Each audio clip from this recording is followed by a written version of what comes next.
Siapa kamu? Jangan ikut campur urusanku, ha? Tinggalkan tempat ini, atau kamu dan anak buahmu akan berkalang tanah. Kurang ajar! Kau!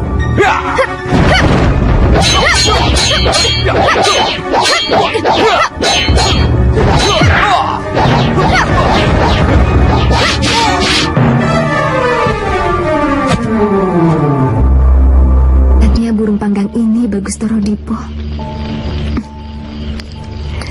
Alangkah nikmatnya kalau kelezatan ini kita rasakan bersama.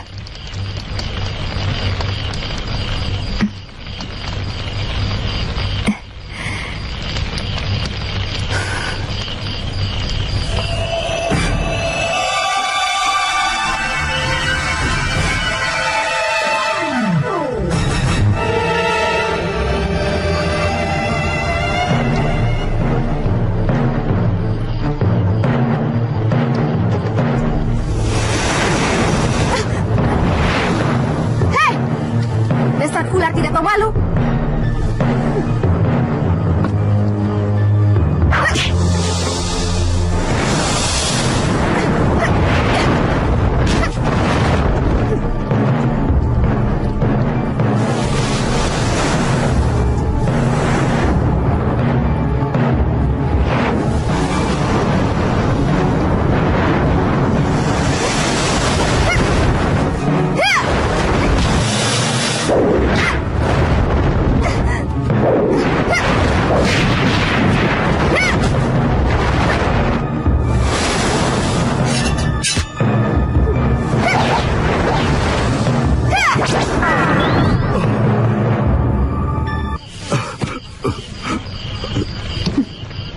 Jangan kaget, pendekar cantik. Memang kaulah yang aku pilih untuk menghantar kematianku. Tanpa berubah menjadi ular dan merebut burung panggangmu, tak mungkin kupancing kemarahanmu. Siapa ini sebenarnya? Aku Sembah Bantolo. Diceritakan, sang pendekar wanita, Kembang Tanjung, sedang berada di tempat sepi pada malam hari, hingga sang Kembang Tanjung pun memanggang akan burung yang masih dalam panggangan dan ia berandai, jikalau Bagus Setorodipo ada di sini, dan menikmatinya berdua saja dengan sang pujaan hatinya, Bagus Setorodipo, hingga sang pendekar wanita diintai oleh seekor ular besar, yang mana ular tersebut sangat-sangatlah besar, dan menyerang akan pendekar wanita. Namun, sang pendekar wanita itu melawannya dengan mudah, hingga sang ular pun mati dan ia berubah menjadi seorang laki-laki yang mana ia memang ingin mati dan berterima kasih kepada sang pendekar wanita, dan ia mendapatkan kabar lewat bisikan gaib yang akan mengalahkannya adalah menantu dari penguasa Laut Jawa, dan ia adalah menantunya penguasa Laut Jawa tersebut. Ada sebuah bisikan yang mengatakan aku hanya bisa mati kalau aku bertemu dengan calon menantu Ratu Laut Jawa, Segoro Lor. Bertemu dengan menantu Ratu Laut Jawa? Kamulah calon menantu itu, pendekar cantik.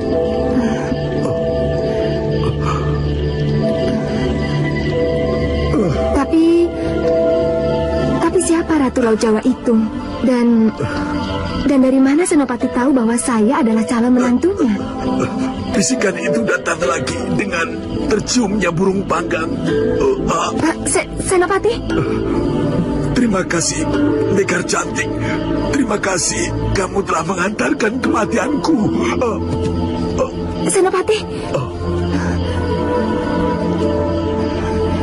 Senopati Sembah Bantolo.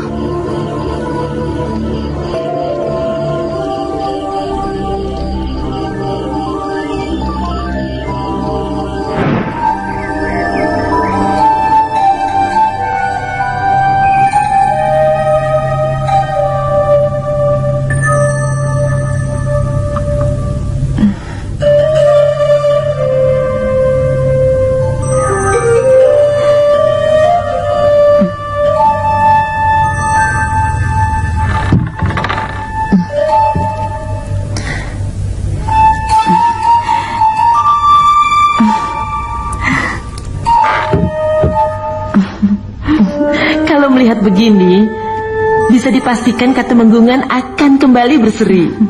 Apa salah Nyi kalau Katumenggungan kembali berseri? Tentu saja tidak, Den Ayu. Siapapun pasti akan senang kalau melihat Den Ayu kembali berseri. Bagaimana Nyi? Bagus, sudah sangat sempurna. Gandes, luas.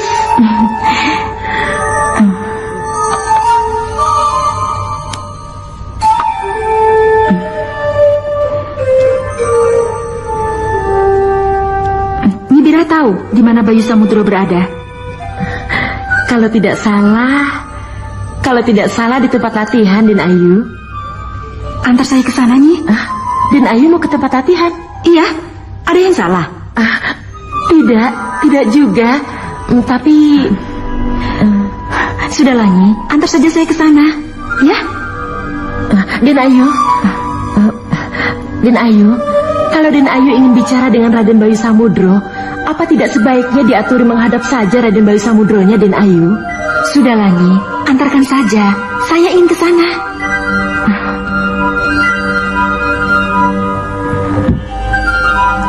Ada apa ini? Di zaman Gusti Tumenggung, Den Ayu tidak pernah tertarik untuk melihat latihan. Kenapa sekarang Den Ayu senang sekali meninjau latihan keprajuritan ya? Nyi Bira, ayo. Iya Den Ayu.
Sin berpindah ke tempat Kakutemenggungan, dan Ayu Sekarsari, berdandan cantik jelita, bak bidadari, ia bersolek, dan ia pun sangat-sangatlah bergembira sekali serta ia memakai minyak wangi, hingga sang dan Ayu Sekarsari meminta untuk menemaninya, ke tempat latihan Kakutemenggungan, hingga sang permaisuri Tumenggung itu pun, ditemani Nyi Birah dan sesampainya di tempat latihan ia menemui Bayu Samudera dan di sana juga ada Yudo Turunggo, hingga sang Ayu Sekarsari pun, bertanya siapakah Bayu Samudro sebenarnya. Sang Bayu Samudera pun menjelaskan dengan panjang lebar dan ia masih melihat itu dengan dusta semata, karena ada darah pemimpin mengalir dalam darahnya hingga ia pun sangat-sangatlah gugup dengan yang demikian, sehingga sang permaisuri pun, memberikan waktu nanti malam untuk menghadapnya dan menceritakan apa yang sebenarnya. Tentu kalian kaget kenapa aku datang ke sini. Melihat dengan mata kepalaku sendiri hasil latihan kalian. Tentu saja kaget, sebab tidak biasanya Raden Ayu mau hadir ke tempat ini. Kecuali ingin melihat hasil latihan kalian yang membanggakan. Ada satu hal yang ingin aku bicarakan dengan kalian. Mengenai apa? Ada satu pertanyaan yang belum dijawab oleh pendekar Bayu Samudro. Pertanyaan mengenai apa yang belum saya jawab? Asal-usul dan siapa pendekar ini sebenarnya?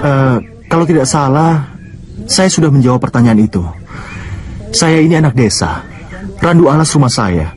Dan Juragan Soco nama orang tua saya. Saya juga telah mengatakan ini pada Kakang Yudo Turunggo. Bukan begitu, Kakang? Iya, Kakang Bayu pun bicara begitu pada saya. Sayang, aku tidak akan pernah percaya tentang pengakuanmu itu. Lalu dengan cara apa saya bisa yakinkan kalau saya ini anak Juragan Soco? Ada darah ningrat yang mengalir dalam tubuhmu, Raden Bayu Samudro.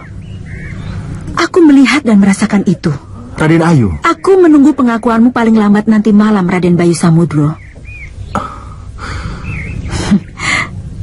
Sampai nanti.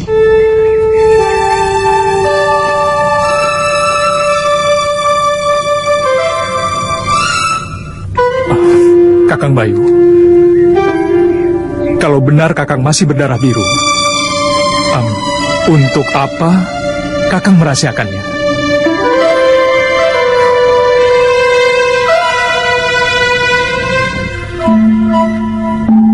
Mohon ampuni hamba, Kanjeng Ratu. Ada apa, Koco Benggolo? Ada sesuatu yang harus hamba laporkan. Mengenai apa? Mengenai Raden Bayu Samudro dengan Raden Ayu Sekarsari, Kanjeng Ratu. Untuk sementara, aku tidak ingin melihatnya, Koco Benggolo. Tapi ini perkembangan yang baik. Perkembangan yang seharusnya Kanjeng Ratu lihat. Ceritakan saja, apa Bayu dan Ayu Sekarsari sudah saling mencintai? Itulah yang harus Kanjeng Ratu pirsani. Tidak. Raden Bayu Samudro masih tetap hormat kepada Raden Ayu Sekarsari.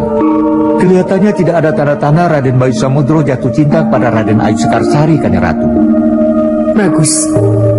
Aku harap Bayu bisa tetap berpegang teguh pada sikapnya. Ia harus menghormati Ayu Sekarsari sebagai janda tumenggung yang harus dihormatinya. Ya, memang itulah yang terjadi, Kanjeng Ratu. Cukup, tutup saja laporanmu. Sedikit dahulu, Kanjeng Ratu. Di tempat lain, Sang Roro Denok sedang diintai oleh beberapa orang penjahat, dan sang penjahat itu, inginkan adalah, ia menemani akan tidurnya, berhubungan layaknya suami istri, dan Roro Denok pun, tidak terima dengan semua ini, ia pun sangat-sangatlah marah dengan pernyataan tersebut.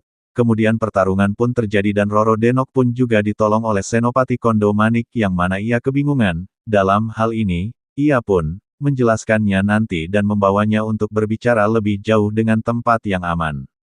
Kepulanganmu, Senopati Sembah Bantowo. Semoga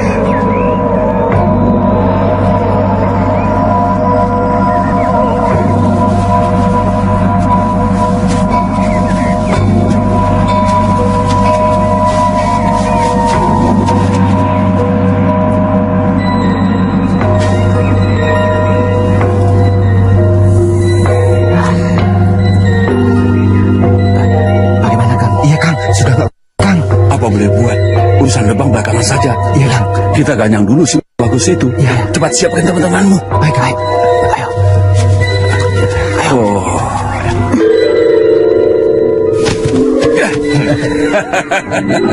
Selamat pagi, bagus. siapa kalian? Aku Belandong penebang pohon. Dan teman-temanku ini juga Belandong. Mau apa kalian? Sudah berhari-hari kami di sini. Lalu? Maukah kamu menemani kami? Kurang ajar. Tangkap bagus itu.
Saya terpaksa ikut campur.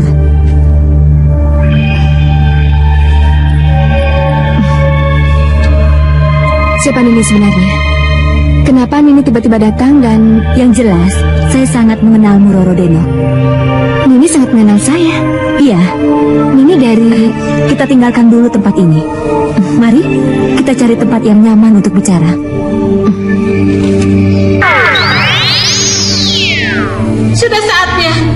Sudah saatnya kita tanyakan pada Nyi Ratu.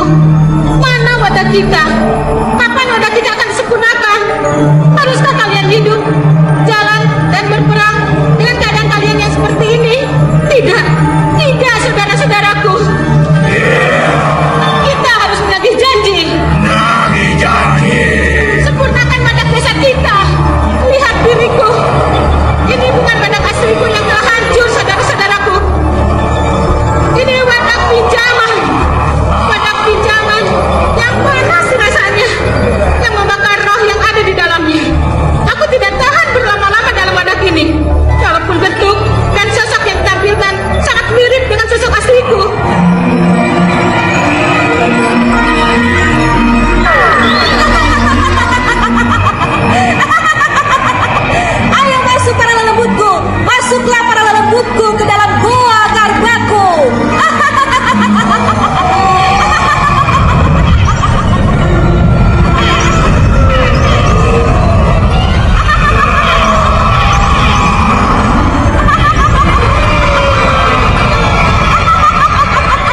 hari ini, kamu aku angkat sebagai mata-mataku, sebagai kepanjangan penglihatan dan pendengaranku. Kalau Ratu Kidul punya Koco Benggolo, Ratu Branga punya Mripat Sewu, dan aku punya kamu Mata Belok. Ayo, sekarang laporkan perkembangan apa yang kamu lihat di Katumukungan. Raden Bayu Samudro tetap tidak mau mengaku siapa dirinya sebenarnya, Nyi Ratu.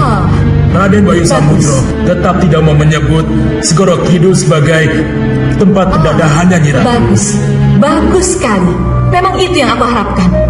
Lalu, apa lagi yang kamu ketahui? Hanya itu, Nyi Ratu. Belum ada gejala Ayu Sekarsari jatuh cinta pada Bayu Samudro? Nyi Ratu, sudah. Bagus. Lalu bagaimana dengan Bayu Samudro? Belum, Nyi Ratu. Belum? Nyi Ratu. Ya sudah, itu nanti urusanku. Ayo masuk.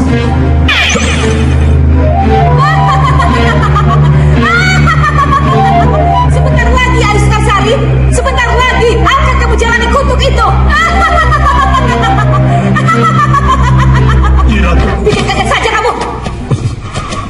Ampuni hamba, Nyi Ratu. Ada apa? Ni Wingit marah-marah, Nyi Ratu. Kurang ajar kau Wingit. Makin kacau saja dia. Ayo.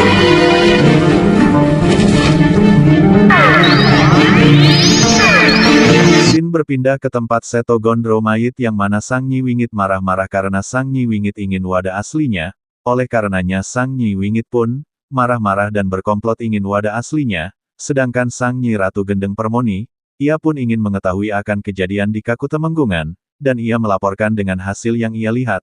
Rupanya Sang Bayu Samudro pun belum mengatakan apa yang telah terjadi padanya dan itu adalah laporan bagus dari sang anak buahnya Lelembut yang akan terus-menerus memberikan informasi dimanapun ia berada, dan salah satu dari mereka melaporkan bahwa Nyi Wingit marah-marah, karena ia menginginkan wadah baru dan Sang Ratu Kidul pun memperhatikannya dari jauh. Kalau kalian bermimpi punya wadah sempurna seperti kalian masih hidup, untuk apa kalian kupelihara? Kalau para mayat hidupku bersih dan rapi seperti waktu kalian masih hidup. Nah, kalau begitu, terimalah kehidupan yang sudah kuberikan pada kalian.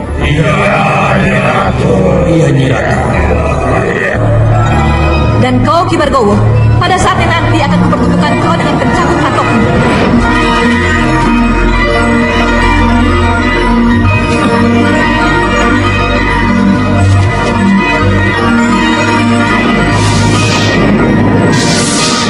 Lampiaskan dendammu padanya kalau kau bertemu dia nanti. Dan kau Bagas, iya Nyi Ratu. Kau tidak perlu menyesali keberadaanmu di sini, karena pada suatu saat nanti kau akan kutemukan dengan Dewi Lanjar yang kau kejar-kejar itu. Lanjar! Lanjar! Baik, kalau begitu urusanku denganmu dan Bargowo sudah selesai. Kalian boleh bubar dan tinggalkan aku dengan Wingit. Dan kau Wingit. Iya Nyi Ratu. Benar kau kepanasan dengan wadah yang kupinjamkan? Kesinggihan dakwah Nyi Ratu. Kamu malah tidak berterima kasih. Sudah diberi pinjaman wadah, bukan bersyukur malah mencela-cela. Bagaimana kalau wadah pinjaman itu marah dan menjepit sukmamu? Apa kamu pikir kamu bisa lepas begitu saja? Mohon ampuni saya Nyi Ratu. Tidak semudah itu. Kamu belum tahu kalau aku marah. Lihat.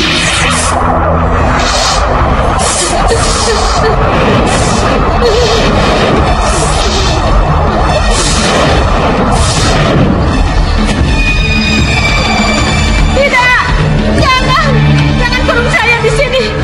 Jangan kurung saya di sini. Bagaimana Wingit? Ampuni saya Nyi Ratu.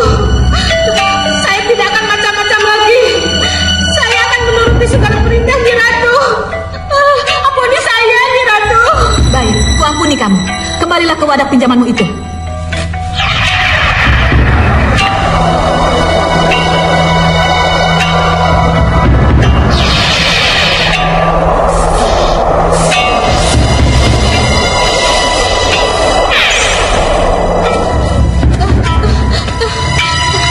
Ampuni saya Nyi Ratu. Ya, kamu kuampuni. Matur sembah nuwun Nyi Ratu. Dan masih ada satu lagi kebaikanku padamu, Wingit. 3 hari lagi adalah wetonmu, hari kelahiranmu. Iya Nyi Ratu, betul. Kenapa? Dan pada hari itulah, Mata Belo akan kutugaskan untuk mencari bayi perempuan yang kita butuhkan. Dan setelah ia ditemukan, kau sendiri yang harus mengambil bayi itu dari tangan ibunya. Iya Nyi Ratu, saya mau. Tapi jangan khawatir, Ki Bargowo, Bagas dan anak buahnya akan mengawalmu. Berarti akan ada korban bayi tak berdosa di hari itu. Kasih Gendau, Kanjeng Ratu. Tapi bayi siapa? Mungkinkah aku menyelamatkannya? Kanjeng Ratu, kalau Kanjeng Ratu mengizinkan, hamba akan mencari bayi siapa yang akan lahir pada hari itu. Kalau hamba temukan, hamba akan lapor pada Kanjeng Ratu. Baik, Koco Benggolo. Ku beri kamu tugas itu. Lakukan dengan baik.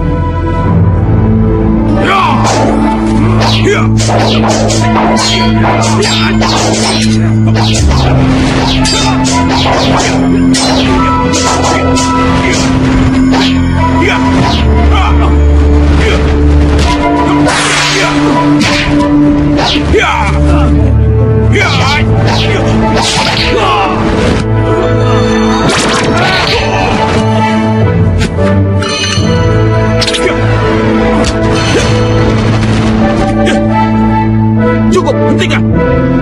Apa-apaan ini? Kalian mau saling bunuh atau jitanding? Maafkan saya, Raden. Maafkan kami, Raden. Maafkan kami. Tapi bagus. Dengan begitu, aku bisa melihat keahlian kalian. Terima kasih, Raden.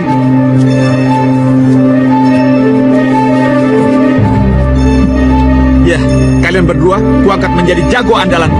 Terima kasih, Raden. Terima kasih. Raden, Ada apa, kek? nenekmu, Wingit, datang lagi. Ada apa lagi ini? Tidak tahu, sedang bertengkar dengan ibumu. Ayo, latihan lagi. Saya tidak mengerti, Bu. Saya tidak mengerti kenapa Ibu datang lagi membawa persoalan baru. Persoalan baru apa? Bayi itu, Bu. Kenapa saya juga harus terlibat dalam pencarian bayi yang akan dijadikan korban, Bu? Apa jadinya? Kalau gara-gara mencari bayi itu kami semua menjadi celaka, Bu? Tidak akan ada yang celaka. Karena semua itu dilindungi oleh Ratu Gedeng Bermoni. Tapi mencari bayi untuk dikorbankan, saya tidak sanggup, Bu. Kamu ingin Ibu tetap menjadi mayat hidup? Kamu ingin Ibu tetap kepanasan di wadah yang aku pinjam ini? Tidak, tentu saja tidak. Nah, dukungan dari cucu tercinta inilah yang kuharapkan. Tapi Di tempat lain, di tempat Seto Satrio muncul Nyi Wingit, yang mana, ia pun memerintahkan anaknya Dewi Tantri, untuk mendapatkan seorang bayi perempuan yang mana ia telah diperintahkan oleh Nyi Ratu Gendeng Permoni. Hingga sang Nyi Wingit mendengar pendapat anaknya ia tidak sanggup untuk mendapatkan bayi tersebut dan Nyi Wingit berteriak tidak jelas, hingga sang Nyi Wingit dibawa oleh anak buahnya Ratu Gendeng Permoni, yang entah berantah kemana membawanya. Cucuku sama pengejutnya dengan Tumenggung Cokronanggolo bapaknya. cukup, Nek, cukup.